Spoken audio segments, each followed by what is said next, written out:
Il fixa le paquet d'antidouleurs que je venais de prendre. S'il te plaît, attends un peu pour que le médicament fasse effet. Quand je lui ai dit ça, il a soupiré bruyamment et s'est levé. Ce n'est pas comme si je lui demandais de faire les tâches ménagères. Il aurait pu attendre un peu. Je retenais mon souffle quand une douleur aiguë a traversé mon dos. Alors que je tombais par terre, j'ai vu mon mari, Steven, assis de manière indécente avec une jambe sur le dossier du canapé. J'étais choquée et je me suis demandé, m'a-t-il juste donné un coup de pied? Alors qu'il riait froidement. Je m'appelle Marie, j'ai 27 ans. Je suis une femme au foyer typique, vivant avec mon mari, Steven. J'ai rencontré Steven quand j'ai rejoint l'entreprise où il travaillait. Après avoir obtenu mon brevet universitaire, j'ai pris un poste dans la vente. Il était beau avec des cheveux courts et son charme et ses compétences en conversation attiraient les clients. Dans un travail de vente, les individus qui réussissent sont ceux qui possèdent une connaissance approfondie et des informations sur les produits qu'ils vendent et qui peuvent utiliser ces connaissances dans leur approche de vente.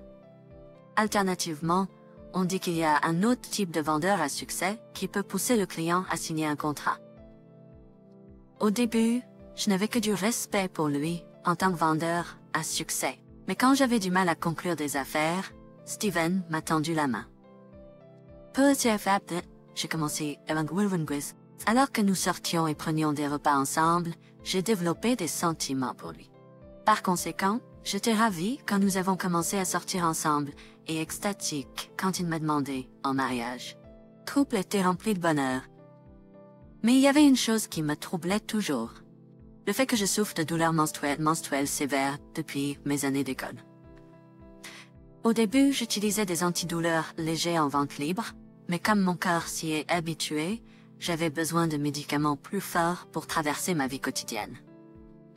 Quand nous sortions ensemble, Steven ajustait ses plans en fonction de mon cycle et me réconfortait quand je me plaignais de la douleur. Je pensais que cette attention continuerait après le mariage. Mais j'avais tort. Chaque mois, la même douleur menstruelle se produisait.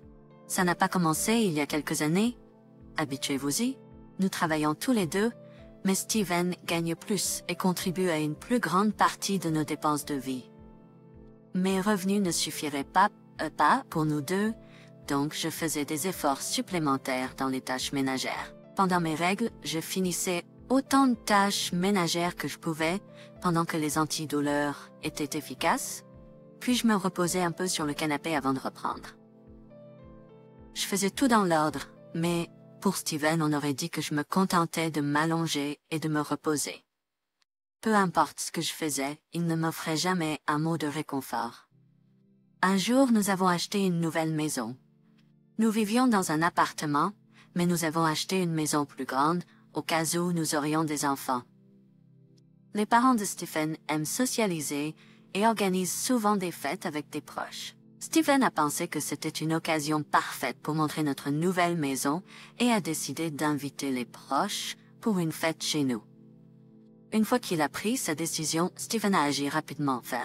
Il a fixé la date de la fête et m'a remis une liste des proches qui allaient y assister.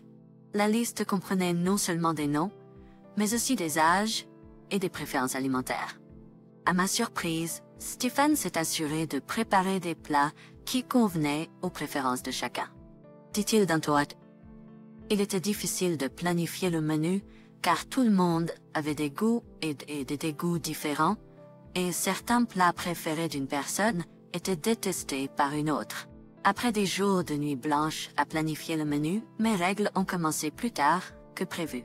J'ai pris des analgésiques, fini de nettoyer les pièces, et les ai décorées avec des fleurs la veille. J'ai placé des désodorisants et j'ai répété les étapes de la fête du lendemain dans ma tête. Puis cette nuit-là, après avoir préparé le menu, je suis enfin allée me coucher. Pendant que je me préparais avec l'aide des analgésiques, Stephen buvait et riait bruyamment devant la télé tous les soirs. Je me suis souvenu de Stephen comme ça en m'endormant dans mon lit. Le lendemain matin, je me suis levée avant Stephen pour préparer le petit déjeuner et j'ai commencé à cuisiner. Je vérifiais constamment l'heure et je ne cessais de bouger. J'ai disposé les plats finis sur la table et j'ai soigneusement vérifié chaque zone, de l'entrée au salon et à la salle de bain. Mais il semblait que l'effet des analgésiques s'estompait, car je ne pouvais plus supporter la douleur qui s'intensifiait progressivement. Alors, je me suis assise sur le canapé. Je voulais m'allonger, mais comme j'avais réussi à me coiffer et à me maquiller joliment, et que je savais pas quand les proches allaient arriver, j'ai décidé de rester assise. En tournant mon regard vers Stephen, il regardait la télé, un verre d'alcool à la main. Malgré le fait que les proches allaient arriver, je voulais dire à Stephen de ne pas commencer à boire maintenant, mais les mots ne sortaient pas. Remarquant mon regard, Stephen m'a regardé avec colère. Ce n'est pas ça. Stephen a soupiré et m'a regardé avec colère. Mais mes règles ont commencé et l'effet des analgésiques s'estompe, alors je fais une petite pause. Je veux m'ave. Brad. Juste après ces mots. Just as I thought Stephen had come up behind me, I was suddenly kicked in my back and fell off the sofa to the floor. Parce que je pensais que Stephen était derrière moi, j'ai soudainement été frappé dans le dos et je suis tombé du canapé au sol. Meanwhile, Stephen sat down on the sofa nonchalantly. Pendant ce temps, Stephen s'est assis sur le canapé avec nonchalance. I couldn't understand what was happening, or the situation I was in. Je ne pouvais pas comprendre ce qui se passait, ou la situation dans laquelle je me trouvais. All I knew was that Stephen, without a single word of apology, was laughing and enjoying his game. Tout ce que je savais, c'est que Stephen, sans un mot d'excuse, riait et s'amusait avec son jeu. When I tried to stand up, suddenly Stephen fell to the floor. Quand j'ai essayé de me lever, soudainement, Stephen est tombé par terre. Looking up to see why he fell, I saw Stephen's dad, Paul. He was standing behind the sofa. En regardant pour voir pourquoi il était tombé, j'ai vu le père de Stephen, Jean, qui se tenait derrière le canapé. Paul looked furious and I couldn't take my eyes off him. Jean avait l'air furieux et je ne pouvais pas détacher mes yeux de lui. Stephen couldn't be understanding the situation and checked the sofa in panic.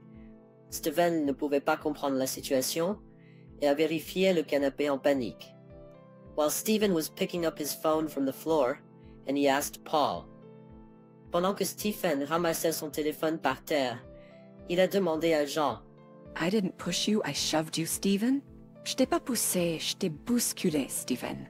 You fools, what do you mean for kicking someone in the back? Bande d'idiot, qu'est-ce que ça veut dire de frapper quelqu'un dans le dos? And that someone is your wife, Stephen. Et cette personne est ta femme, Stephen. Stephen seemed a bit taken aback by Paul's anger. Stephen semblait un peu surpris par la colère de Jean.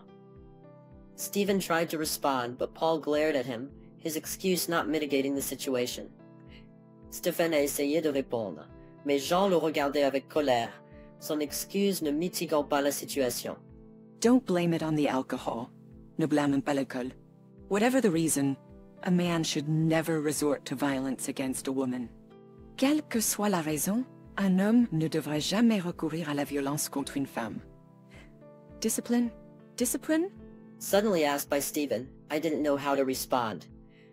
Soudainement interrogé par Stephen, je ne savais pas comment répondre. I had properly finished the preparations and sat on the sofa just to rest a bit. J'avais correctement terminé les préparatifs et je me suis assis sur le canapé pour me reposer un peu. Should I tell the truth because I did everything correctly? Devrais-je dire la vérité parce que j'ai tout fait correctement? As I hesitated, Paul also turned his gaze towards me. Alors que j'hésitais, Jean a également tourné son regard vers moi. Mary, is what Stephen's saying true? Marie, est-ce que ce que dit Stephen est vrai? I couldn't find the words to reply. Je n'ai pas pu trouver les mots pour répondre. If I told the truth, Stephen might get scolded by Paul and spoil his mood, especially with relatives about to arrive. Si je disais la vérité, Stephen pourrait se faire réprimander par Jean et gâcher son humeur, surtout avec des proches sur le point d'arriver. I didn't want to cause any trouble for the relatives who were coming to see our new house.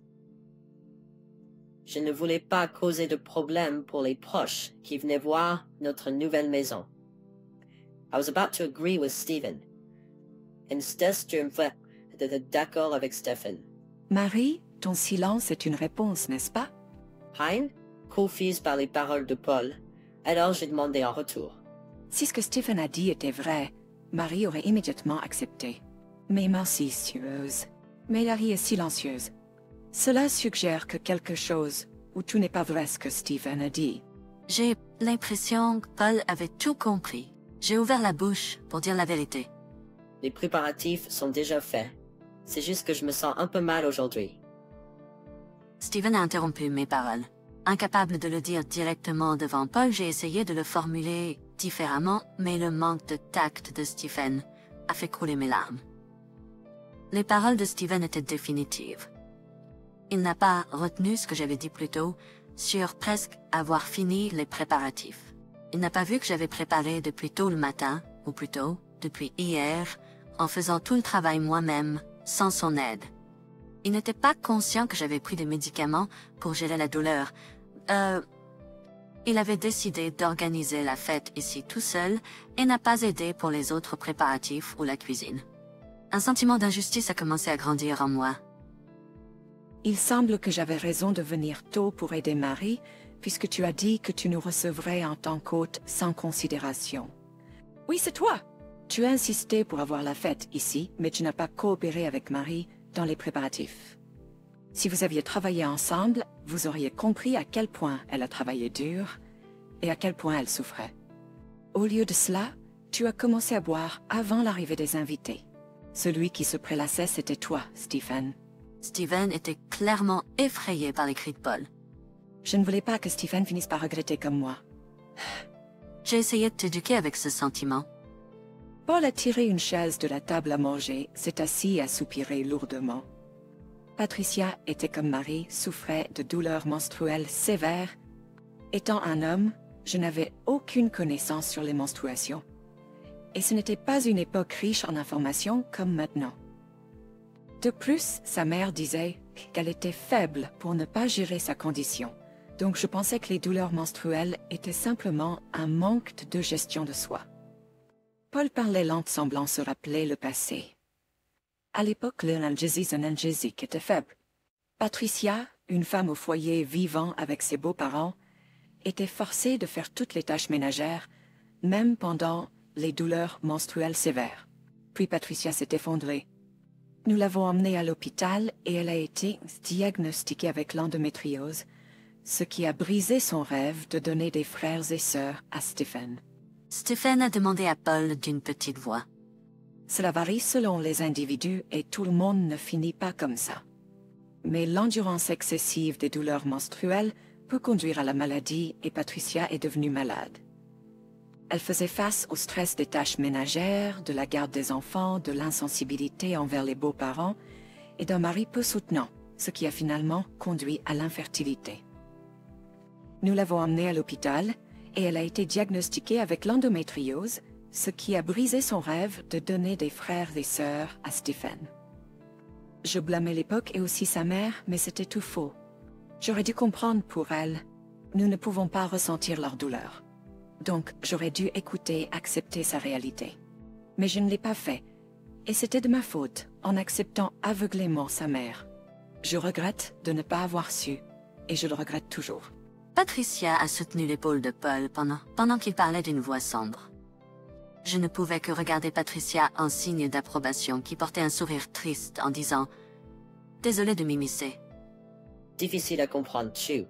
Malgré son travail chargé, il aidait souvent avec les tâches ménagères et a même coupé les liens avec ses propres parents.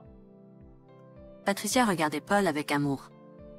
C'était la moindre des choses que je pouvais faire. Je ne voulais plus faire peser de fardeau sur Patricia. Je voulais que nous trois vivions heureux, donc j'ai fait ce que j'avais à faire. Mais couper les liens avec ses parents est une grande décision. Je ne voulais pas que vous ayez à prendre de telles décisions, donc j'ai essayé de vous montrer mes erreurs. Elles ont erreur. Mais il semble que rien de tout ça ne vous ait touché. Incapable de supporter l'atmosphère tendue, Stephen a parlé d'une voix joyeuse inappropriée. La main de Patricia sur l'épaule de Paul tremblait légèrement. En caressant doucement sa main, Paul a regardé Stephen avec colère. T'as juste oublié. Patricia ne voulait pas t'inquiéter et essayait de le cacher autant que possible. Si la douleur était juste une question de volonté, elle ne conduirait pas à la maladie. Mais en réalité, Patricia a souffert de douleurs menstruelles et a dû rester au lit. Je me souviens que tu rentrais de l'école en te plaignant toujours d'elle qui dormait tout le temps. Je t'en ai même parlé en expliquant que c'était pas de la paresse, mais un problème de santé. Tu t'en fichais, n'est-ce pas? Non seulement tu ignorais Marie, mais tu ne voyais pas non plus les difficultés de Patricia. Les paroles de Paul pesaient lourd sur Stephen, ses épaules s'affaissant visiblement. Je ne savais pas quoi dire, ni si c'était même à moi de parler dans une telle atmosphère. Puis la sonnerie de la porte retentit. Il restait 5 minutes avant l'heure prévue, et je me dépêchais de répondre à la porte en tenant mon ventre douloureux. Sur l'écran, des proches étaient visibles. Je répondis rapidement et me précipitai vers l'entrée. En ouvrant la porte, les proches nous saluèrent avec un bouquet arrangé pour notre pendaison de crémaillère. Je les remerciai et les conduisis dans le salon avec le respect dû. Alors que les proches entraient dans le salon, l'atmosphère était toujours tendue entre les beaux-parents et Stephen, ce qui fit échanger des regards entre les proches. Qu'est-ce qui s'est passé, Paul? L'un des proches demanda à Paul « Merci à tous d'être venus célébrer la nouvelle maison de Stephen. Désolé pour la mauvaise ambiance, nous étions en train de nous disputer. » Est-ce que se disputer endommage habituellement le canapé et les coussins comme ça? Il a mal compris que Mary se reposait sur le canapé à cause de sa mauvaise santé et l'a poussé. Je le grondais pour ça. En entendant les paroles de Paul, les expressions des proches se transformèrent en incrédulité, et une femme plus jeune vint vers moi. Summer, tu dois être fatiguée avec toutes les préparations. Je secouai la tête en réponse. Non, juste des douleurs menstruelles sévères. Juste, qu'est-ce que tu as dit? Il y a des congés menstruels au travail, tu sais? J'en ai déjà pris. La douleur varie pour chacune, mais quand c'est vraiment grave, tu peux en faire la demande au travail. Pourquoi ne peux-tu pas te reposer à la maison? Elle dit ça et se tourna vers Stephen avec élan. Stephen, pris de court, fut accueilli par des regards froids des beaux-parents et des proches. Incapable de supporter le regard, Stephen se précipita dans sa chambre. Malgré l'absence de Stephen, personne ne le suivit. Il semblait que les proches étaient au courant de la condition de Patricia, et même les hommes montraient de la compréhension. Les beaux-parents vinrent immédiatement vers moi, s'excusant pour le comportement de leur fils, tandis que les proches admiraient la nouvelle maison et complimentaient ma cuisine. Je pense que personne ne m'a blâmé, ils étaient impressionnés par la nourriture et m'ont couvert de compliments. J'ai commencé à m'amuser alors que les analgésiques commençaient à faire effet. Après un moment, j'ai reçu un email de Jean, et il disait qu'à cause de moi, il n'a pas pu profiter de la réunion du tout. Il a écrit qu'il s'est fait gronder par Marie et qu'il n'avait aucun allié parmi les membres de la famille, se demandant pourquoi tout devait lui arriver à lui. J'étais agacée qu'il ait choisi d'envoyer un email plutôt que d'appeler. Alors que je réfléchissais à comment répondre, Marie a jeté un coup d'œil à mon téléphone, a vu le message et s'est levée. Jean a remarqué cela puis a demandé qu'est-ce qui se passe. Marie a arraché le téléphone portable de mes mains et l'a donné à Jean. Lorsque Jean a regardé le téléphone, il s'est également levé, tout comme l'avait fait Marie. Il n'a toujours rien compris. Il semble que je doive le ramener à la maison et le rééduquer à partir des bases. Bien que cela soit inattendu, Jean et Marie ont dit cela en se regardant l'un l'autre.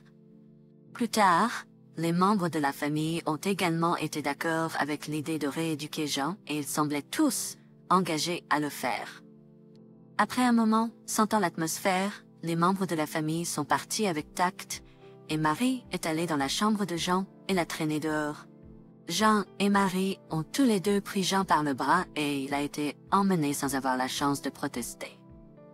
Environ une semaine plus tard, Jean a été ramené chez ses parents. J'ai reçu un email de Jean. Une semaine plus tard, Jean a été ramené chez ses parents. J'ai reçu un email de lui. Selon lui, il a mentionné que Marie le faisait étudier en profondeur sur le corps féminin et les difficultés des douleurs menstruelles. Il était obligé de faire des tâches ménagères sous la supervision de Jean, en supposant que Marie avait mal.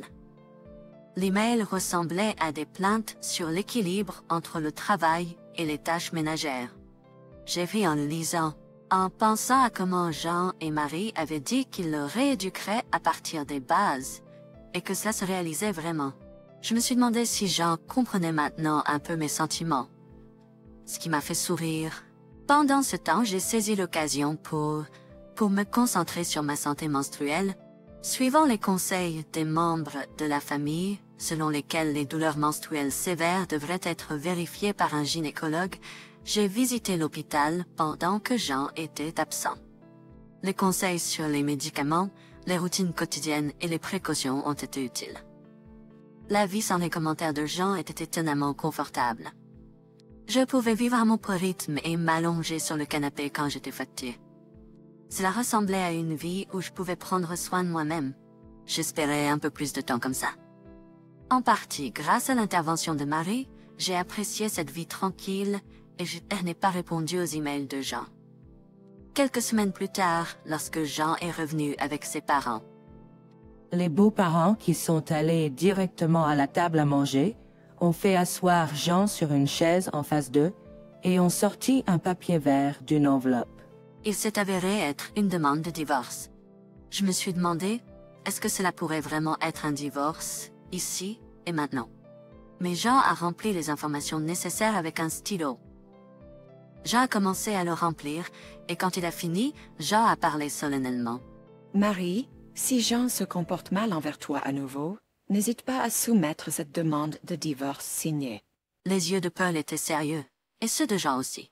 Pendant notre séparation, Jean a apparemment été rééduqué par ses beaux-parents et a promis de changer de comportement.